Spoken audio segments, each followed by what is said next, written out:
Alright guys, welcome back to the channel. We have more gaming and PlayStation news, rumours and leaks to go over, and a reminder that the PlayStation podcast returns this Sunday at 7 PM UK time. So Xbox and Microsoft have been in the news a hell of a lot lately, and not for the best reasons too. It feels like every week there's another rumour about what's going on behind the scenes, whether Xbox is stepping back from hardware, shifting towards cloud gaming, or even rethinking its entire strategy. But the latest story might be the biggest red flag yet. Reports are coming in that Xbox consoles are out of stock across most of Europe. And you've heard that right, both the Series X and the Series S are listed as out of stock on Microsoft's official online stores in multiple European countries. A user on Reset Era first noticed this, and when others started checking, they found the same thing. In countries like Spain, Denmark, the Czech Republic, Italy, and other European countries, the Xbox consoles are completely unavailable. Not even the refurbished models are available to buy. Meanwhile, stores in France, Germany, the UK, and Ireland still have some stock, but it is dwindling fast. Now, on paper, Microsoft says everything is fine. They've publicly stated they're committed to continuing Xbox hardware sales and that consoles will remain available through retailers. All of that is just talk because the actions actually speak louder than words. If you go online right now, you still can't find one to buy in many of these European countries. And that statement that Microsoft have made starts to sound pretty hollow, doesn't it? Some fans are saying that this is just normal. Maybe Microsoft's clearing out old stock to make room for new models. But that explanation doesn't really make sense because when a company is preparing to launch new hardware, they don't shrink their retail presence, they expand it. You'd expect to see new displays, new marketing material, more shelf space, and hype leading to any release of new hardware, or games for that matter. Instead, Xbox seems to be quietly fading from store shelves in entire regions. That's not a sign of a refresh, that's a sign of retreat. It's led some people to believe that Microsoft might be pivoting away from consoles entirely, focusing instead purely on Game Pass, cloud gaming, and integrating Xbox with PC platforms. And honestly, that theory might not be too far off. A recent leak mentioned a new AMD chip codenamed Magnus, rumored to power an upcoming Xbox hybrid, something that bridges PC and console gaming. If that's true, maybe the company really is preparing for a different kind of future. But for now, it's leaving a lot of fans worried and frustrated because to the average person walking into a store, seeing empty Xbox shelving doesn't inspire confidence, does it? It feels like the brand is shrinking and not growing.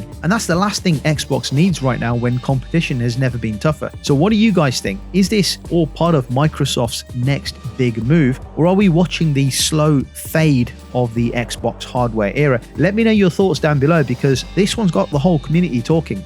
Alright then, let's move on because over on the PlayStation side of things, there's some exciting news that's starting to brew. So it looks like we might finally have a clearer picture of when Sony plans to roll out the PlayStation 6, and it's a hell of a lot sooner than people might be thinking. According to some pretty reliable leaks, Sony is reportedly gearing up to start manufacturing the PlayStation 6 in very early 2027, with the official launch expected later that same year. Now, this information comes from a well-known hardware leaker who goes by the name Moore's Law is Dead, or MLID for short. If that name sounds familiar, it's because this guy has been spot on with a lot of past PlayStation hardware leaks, including early details about the PlayStation 5 Pro. So while nothing has been officially confirmed by Sony, there's definitely a reason to pay attention here. From what MLID says, he's actually seen documents that outline Sony's internal manufacturing timeline. Apparently, the company's been planning this rollout as far back as early 2025, which tells us that development on the PlayStation 6 has already been in motion for quite some time. If everything stays on track, production will kick off sometime around the middle or very early 2027, giving Sony enough time to build up plenty of stock before the PlayStation 6 launches. And honestly, really, that's a smart move. Remember when the PlayStation 5 launched? It was chaos, right? Consoles were selling out in minutes, scalpers were picking up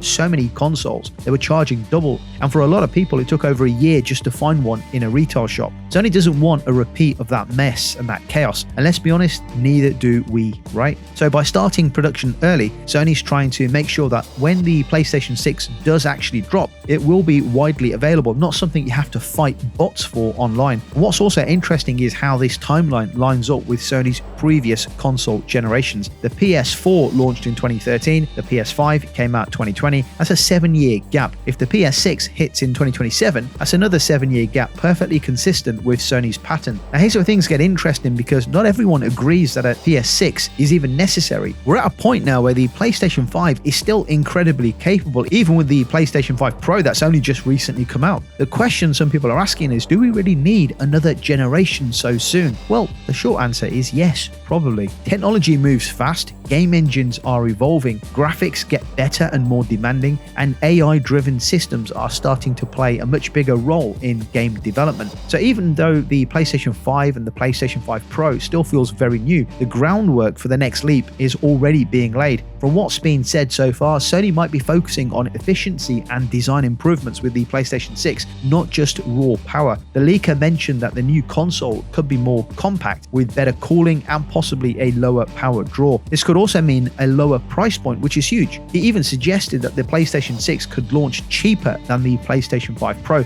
despite being significantly more powerful. Of course, that's assuming global inflation and supply costs don't throw everything off balance. But if Sony does manage to pull that off, it could be one of their smartest launches yet. And just to give you some kind of context, this kind of preparation isn't new for Sony. When they launched the PlayStation 5 Pro, the world was still recovering or still in the middle of the pandemic. Supply chains were really messy and manufacturing chips were in short supply. And that's why getting a PlayStation 5 was nearly impossible at first. So this time around, Sony seems determined not to make the same mistake again. By planning ahead and starting production early, they're clearly aiming for a smoother, more reliable launch window. And if you look at the success of Nintendo Switch 2's launch, which reportedly broke hardware sales records, partly because of how well stocked it was, you can see why Sony wants to follow that model. But what does this all mean for us gamers? Well, it means that we might be heading into another exciting era of console gaming sooner than expected. If Sony sticks to that 2027 timeline, we could start hearing official PS6 details as early as late 2026, or maybe even a teaser at a major gaming event. Of course, until Sony actually confirms it, everything is still technically a rumor. But when multiple trusted sources start lining up and saying the same things, and the timelines start matching with Sony's historical release pattern, it's pretty hard to ignore. So what do you think? Do you feel like it's time for the next generation of PlayStation consoles? Or should Sony focus on getting the most out of the PlayStation 5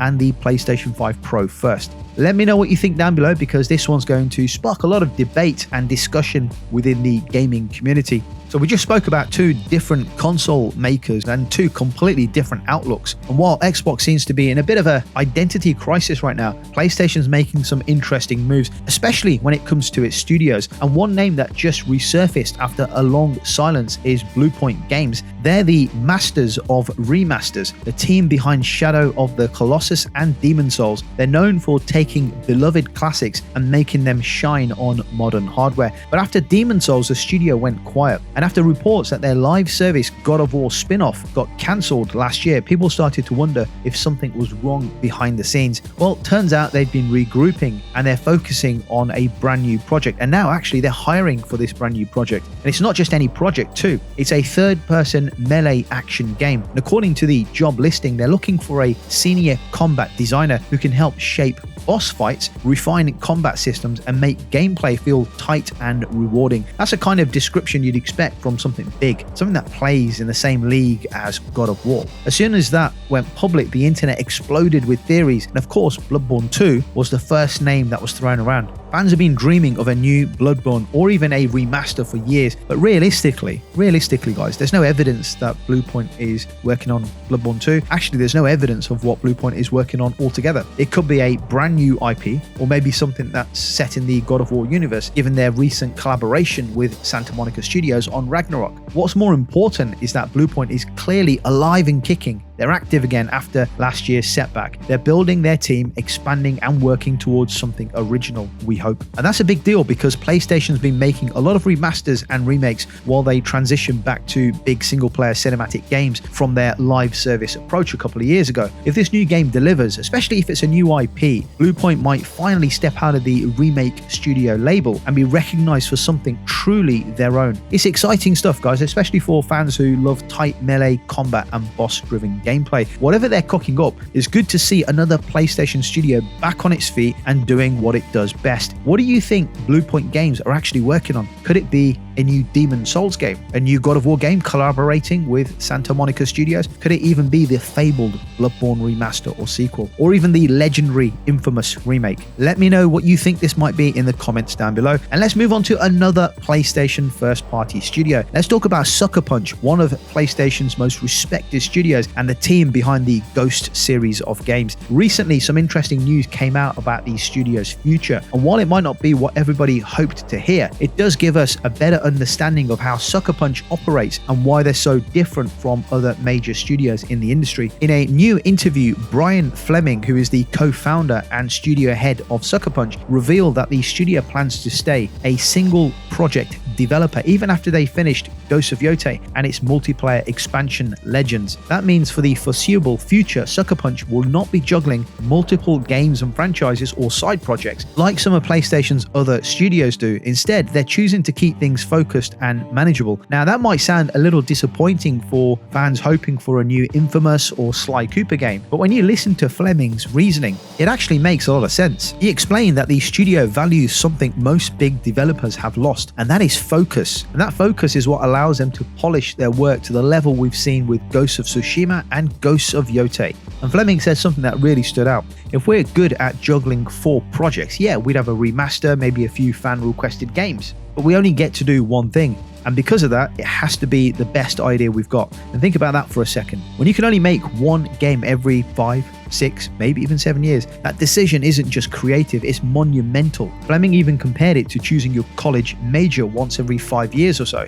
You get to decide what you're going to do next. It's a reminder that for Sucker Punch, every project defines who they are for almost a decade. Now, Sucker Punch isn't some small indie studio, they're a first-party PlayStation developer responsible for some of the best-selling PlayStation exclusives ever made. They've got access to Sony's funding, their talent, their technology, but they're still choosing to stay relatively small by AAA standards. And the reason for this is because, according to Fleming, the studio cherishes its creative freedom and the quality of life. They want to make sure their developers are not stretched thin or get burnt out by working on multiple things at once. This might sound old-fashioned in an era where publishers want studios to push out sequels and remasters and push out content for live service games non-stop, around the clock, 24/7, 365 days a year, with no end in sight. But for Sucker Punch, less is more. And I couldn't agree more with this statement. Less is more. And maybe that's why Ghosts of Yotei and Ghosts of Tsushima felt so personal. It wasn't a rushed project made to fill a release calendar. It was a game built with purpose. And of course, fans are still hoping that one day we'll see the return of Sly Cooper and Infamous. Those old series hold a special place in PlayStation's history. And with Sucker Punch approaching its 30th anniversary in 2027, there's a bit of nostalgia building up around these older franchises. But Fleming admitted something that gave us more perspective. He said that the challenge isn't just balancing what fans want, it's also about managing expectations inside the studio. Sucker Punch has been around for a long time now, and they have employees who weren't even born when the studio started. Some of their current developers grew up playing Sly Cooper or Infamous. Others joined because of Ghosts of Tsushima. That means not everyone inside the team wants to make the same type of game. And when the studio changes direction, say from Infamous's modern superpowers to the Ghost's historical samurai storytelling, some people move on, and that's just part of the creative cycle. As Fleming puts it, when you walk away from a project like Tsushima, you're not just walking away from that world, you're walking away from some of the people who helped build it. That's a very powerful statement because it reminds us that the studios aren't just companies, they are communities. Every new project means change. And with change comes both excitement and, of course, loss. So what does this all mean moving forward? For now, it looks like Sucker Punch's next project will continue down a single path. Whether that's a sequel to the Ghosts of Tsushima, Ghosts of Yotei games, or something entirely new, we probably won't know for quite some time. But one thing is clear, whatever they will make next will have their full attention. And honestly, that might be what keeps their games feeling so special. While some studios chase trends and push quantity, Sucker Punch doubles down on quality and craftsmanship. They're taking their time, refining their process, and staying true to their creative roots. Sure, we might have to wait longer between their releases, but if the result is another masterpiece like the Ghost games, maybe it's worth the wait. So let me ask you guys this. Would you rather have one incredible game every 5-6 years or so, or several average ones every 2 to 3 years? Let me know your thoughts in the comments. Let's move on and talk about Resident Evil Requiem. Requiem. Now, Capcom is back at it again, and this time they're bringing one of their biggest series back into the spotlight. At New York Comic Con, Capcom officially announced that pre-orders for Resident Evil Requiem will be open on October 29th. But that's not all. They're also releasing a special video celebrating the 30th anniversary of the Resident Evil franchise. 30 years, 3 decades of survival horror, viral outbreaks, and unforgettable moments. That's huge. Resident Evil Requiem is set about 30 years after the fall of Raccoon City, and this time you play as Grace Ashcroft, an FBI agent investigating a string of brutal murders. But there is a twist which I will not mention for people trying to get into the Resident Evil games. I don't want to spoil it for anyone. Resident Evil Requiem shows Capcom's trying to tie the series together in a meaningful way. The game also gives players the choice between first-person and third-person modes. Capcom said Western players often prefer first-person, thanks to growing up on shooters like Doom, while others might prefer the more traditional third-person style. And in terms of gameplay, the director said Requiem will focus more on intellect and puzzle solving rather than just gunplay. So expect boss fights that challenge you how you think, not just how fast you shoot. That sounds like a nice return to the older Resident Evil formula, where tension, exploration, and problem solving were just as important as combat. Now, Requiem releases on February the 27th, 2026 for PS5, Xbox, and PC. So yeah, there's still a bit of a waiting game, but this one's shaping up to be something really special, especially if you've been craving that old school horror vibe. If Requiem hits the right balance between nostalgia and innovation, it could be one of the best entries in the series yet. And speaking of ambitious games, this game really is starting to turn heads, and that is Crimson Desert. This game has been making waves recently after IGN dropped some exclusive new gameplay footage, and honestly, it looks stunning. Now, Crimson Desert is set to release on March 19th, 2026, and if the footage is anything to go by, it looks like it's going to be one of the most ambitious open-world RPGs we've seen in years. The gameplay shows a massive boss fight against a mechanical dragon called the Golden Star. It's this insane mix of medieval fantasy and steampunk knights with swords, gears spinning in the air, and a dragon that looks like something straight out of a fever dream. It's cinematic, intense, and absolutely packed with detail. The fight itself looks like a blend of timing-based combat and spectacle-driven moments. There's tons of weapon variety, and the visual effects make every swing feel heavy and powerful. It's not just another hack and slash, it looks like an experience. The gameplay shown includes PlayStation button prompts, which suggests that it was captured from the PlayStation 5 version of the game, which is a good sign because it shows that the developers are optimizing for console performance, not just PC. Now sure, we've seen ambitious RPGs before that didn't quite live up to the hype, so it's fair to stay cautious, but so far Crimson Desert looks like it could stand alongside games like Elden Ring or The Witcher 3 in terms of scale and design. It's got that same you're living in this world kind of vibe where every fight and every quest and every detail feels connected, and that is exciting.